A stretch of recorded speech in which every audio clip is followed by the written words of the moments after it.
Good morning সুপ্রিয় শিক্ষার্থীরা, আশা করি তোমরা ভালো আছো এবং তোমরা তোমাদের পড়াশোনা ঠিকভাবে চালিয়ে যাচ্ছ। সুপ্রিয় শিক্ষার্থীরা, আজকে কিছু গাণিতিক সমস্যার উপর আরও একটি ক্লাস নিব। আজকেও কিছু সৃজনশীল প্রশ্ন সমাধান করব।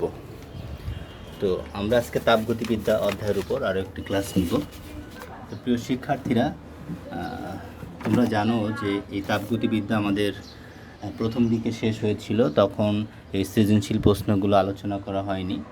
তো এই জন্য এখন আমরা এই সৃজনশীল প্রশ্নগুলো আলোচনা করছি। তো তোমাদের যে দায়িত্ব, বাসায় এই প্রশ্নগুলো ভালোভাবে দেখবে এবং নতুন নতুন প্রশ্ন সমস্যা সমাধান করবে। তো ঠিক আছে, আমরা আমাদের যে উদ্দীপকটি দেওয়া আছে সেই উদ্দীপকটি আগে দেখি।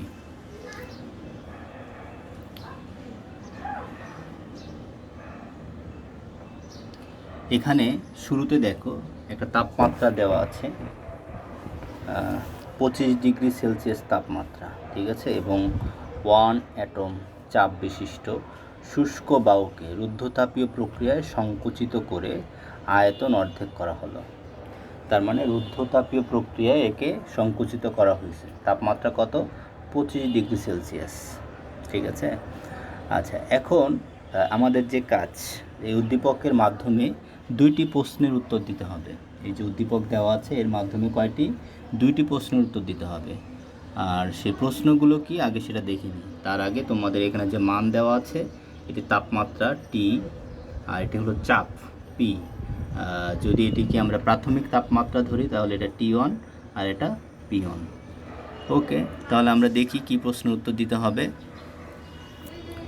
এখানে যে দুইটি প্রশ্ন রয়েছে, প্রথম প্রশ্নটি হলো চূড়ান্ত তাপমাত্রা নির্ণয় করো, তাই না?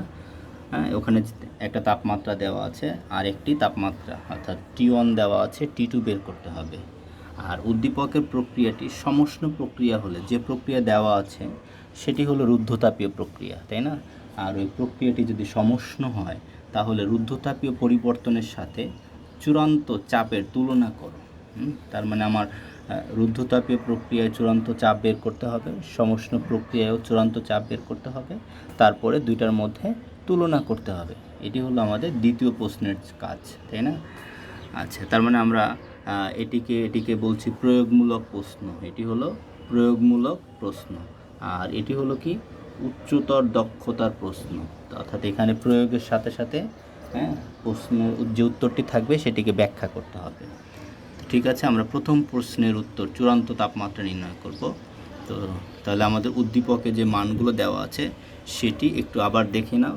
অর্থাৎ তাপমাত্রা 25 আর চাপ এটা হলো T1, এটা চাপ দেওয়া আছে, এটা হলো P1, P2টা বের করতে হবে। তাহলে আমরা কিভাবে করব? আর আয়তন কি করা হয়েছে? অর্ধেক করা হয়েছে। তাহলে আমরা লিখি যে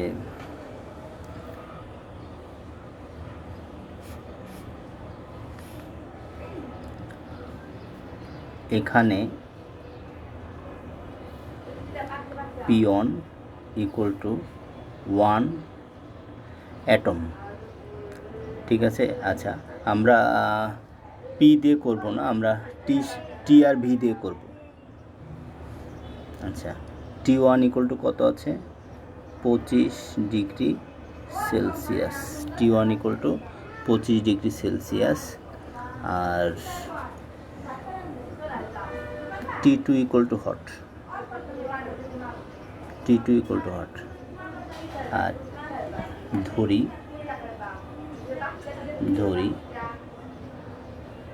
আদি আয়তন সমান সমান V1, চূড়ান্ত আয়তন সমান সমান কি? V2। তার মানে আদি আয়তন ধরে নিলাম V1 আর চূড়ান্ত আয়তন V2। তাহলে চূড়ান্ত যে আয়তন সেটা হলো আদি আয়তনের অর্ধেক, তাই না? চূড়ান্ত আয়তনটা কি? আদি আয়তনের অর্ধেক। তাহলে আমাদের এখানে কি হবে? যে এখানে V2 equal to V1/2, V2 equal to V1/2। তার মানে আমি কি লিখব যে এখানে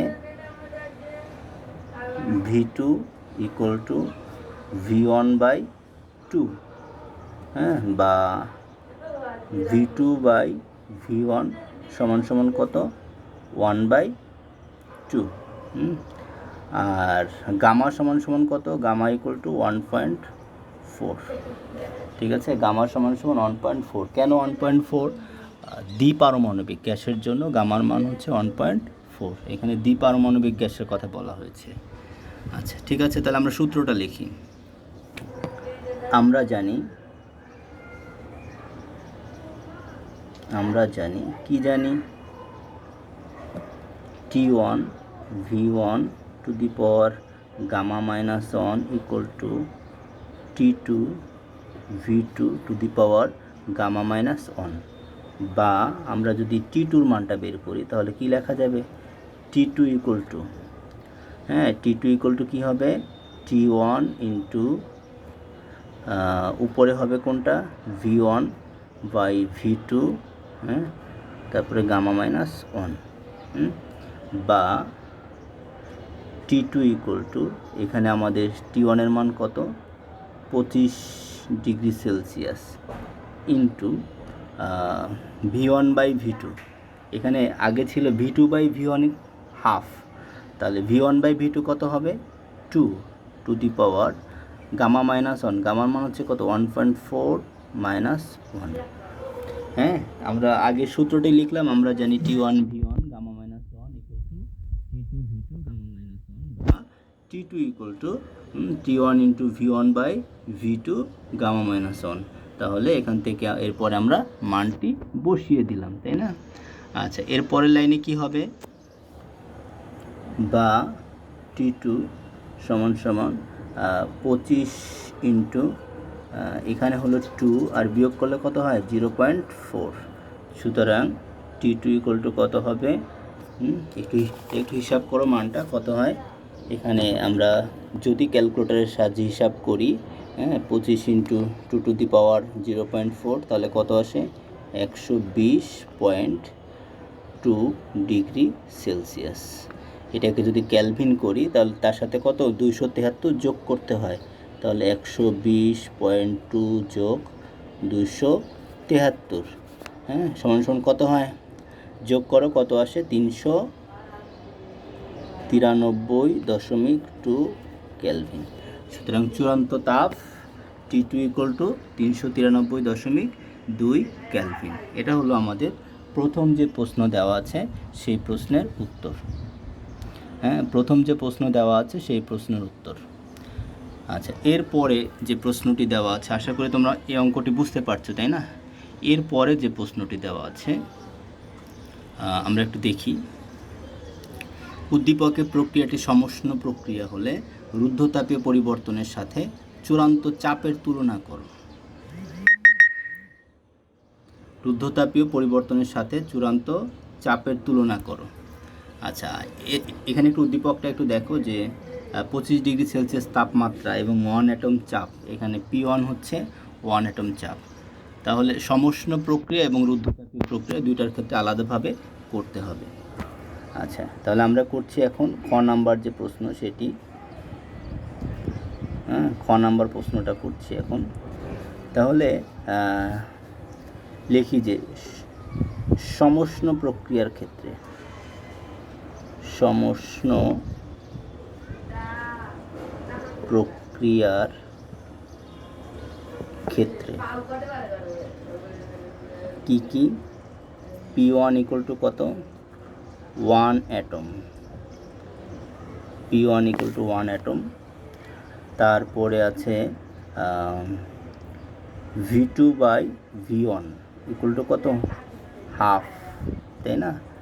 আর P2 equal to hot, P2 সমান সমান প্রশ্নবোধক চিহ্ন। তাহলে সমষ্ণ প্রক্রিয়ার ক্ষেত্রে P1 ইকুয়াল টু 1 অ্যাটম দেওয়া আছে, V2/V1 ইকুয়াল টু হাফ। কেন? কারণ হচ্ছে আয়তন অর্ধেক করা হয়, আয়তন অর্ধেক করা হয়। তাহলে P2 ইকুয়াল টু, তাহলে সমষ্ণ প্রক্রিয়ার ক্ষেত্রে আমরা কি জানি, সূত্রটা কি? আমরা জানি আমরা জানি P1 V1 equal to P2 V2, তাই না? বা একটু ঘুরায় লিখি P2 V2 ইকুয়াল টু কী হবে P1 V1, বা P2 ইকুয়াল টু কত হবে, উপরে হবে কত P1 V1 আর নিচে হবে কোনটা V2, ঠিক আছে? উপরে হবে P1 V1 আর নিচে হবে কোনটা P2 V2। হ্যাঁ, একটু সুন্দর করে লিখছি, বা P2 ইকুয়াল টু উপরে হবে P1 V1 বাই V2, বা P2 যে মান সেটি P1 এর মান কত 1 ইন্টু V1 বাই V2 এর মান কত হাফ, বা 2/1, আমরা কি লিখতে পারি 2/1। হ্যাঁ, সুতরাং P2 ইকুয়াল টু কত হবে 2 অ্যাটম। এটি হলো সমষ্ণ প্রক্রিয়ায় চূড়ান্ত চাপ, ঠিক আছে? এটি হলো সমষ্ণ প্রক্রিয়ায় চূড়ান্ত চাপের মান। এখন আমাকে বের করতে হবে আমাদেরকে রুদ্ধতাপীয় প্রক্রিয়া চূড়ান্ত চাপ। রুদ্ধতাপীয় প্রক্রিয়ার ক্ষেত্রে আমরা সূত্রটা লিখব। আচ্ছা, সেটা কিভাবে লিখব? আবার রুদ্ধ তাপীয় প্রক্রিয়ায়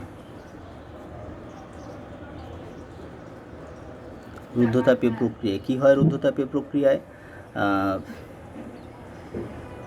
P1 V1 to the power gamma equal to P2 V2 to the power gamma.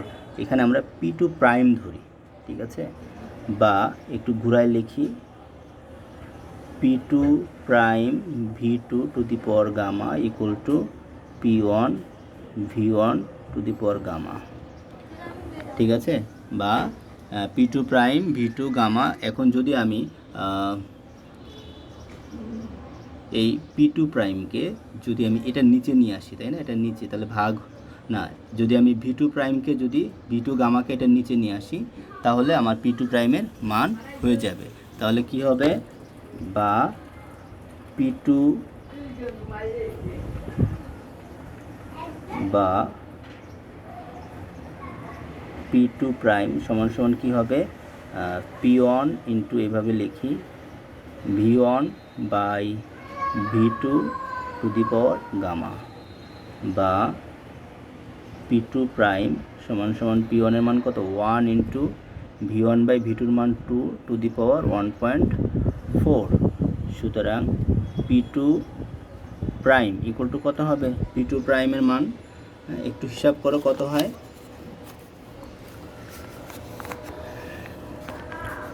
2.64 atom. হ্যাঁ, P2 প্রাইমের মান 2.64 অ্যাটম, চূড়ান্ত রুদ্ধতাপীয় প্রক্রিয়ার চূড়ান্ত চাপের মান। হ্যাঁ, এখন এই দুটার মধ্যে তুলনা করতে হবে। সুতরাং আমরা কি লিখতে পারি, P2 prime by P2 equal to 2.64 by 2 equal to কত আসে ভাগ করলে 1.32। সুতরাং কি লেখা যায়, P2 prime is to P2 সমান সমান কত 1.32 ইস টু কত 1।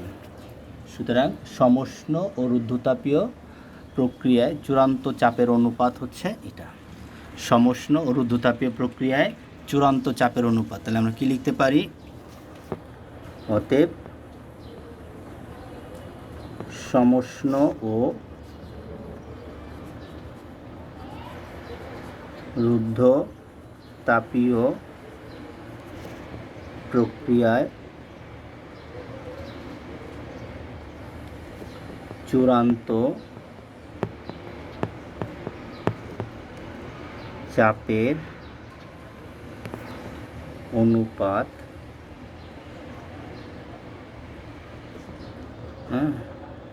সমান সমান কত হবে 1.32 ইস টু কত 1।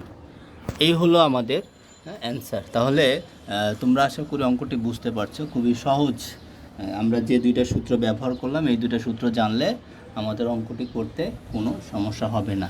তাহলে এই অঙ্কটি করতে গিয়ে আমাদের যে সূত্র দুটি মুখস্থ করতে হবে এর আগেরটা, অর্থাৎ আমরা এখানে দুইটা সূত্র ব্যবহার করেছি। একটা হলো কি T1 V1 gamma minus 1 equal two কি T2 V2 গামা মাইনাস 1।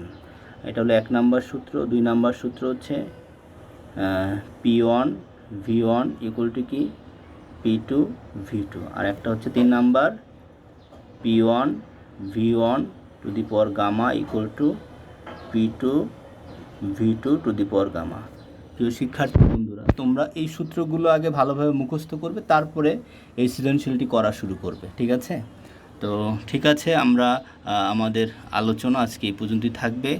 আশা করি যে যে আলোচনাগুলো হয়েছে সেইগুলো তোমরা ভালোভাবে বুঝতে পেরেছ। তোমাদের কিন্তু এখন অনেক দায়িত্ব, তাই না? অনেক দায়িত্ব। তোমাদের বাসায় ভালোভাবে পড়তে হবে। তোমাদের পরীক্ষা যে কোনো সময় হতে পারে, 1 মাস পরে হতে পারে, 15 দিন পরে হতে পারে। এখন পরিস্থিতির উপর সব কিছু নির্ভর করছে। সেজন্য তোমাদের যেহেতু সংক্ষিপ্ত সিলেবাস করা হয়েছে, তোমরা বাসায় এগুলো ভালোভাবে এই সিলেবাস অনুসারে পড়তে থাকো। তোমাদের প্রিপারেশনটা যেন খুব ভালো থাকে, ঠিক আছে? আমরা আবার নতুন কিছু নিয়ে আবার তোমাদের সামনে হাজির হব। হয়তো এই অধ্যায়ের উপর আরও একটি ক্লাস নিব, তারপরে আমরা স্থির তড়িৎ না, এরপরে আমরা চলতড়িৎ অধ্যায়ে চলে যাব, ঠিক আছে?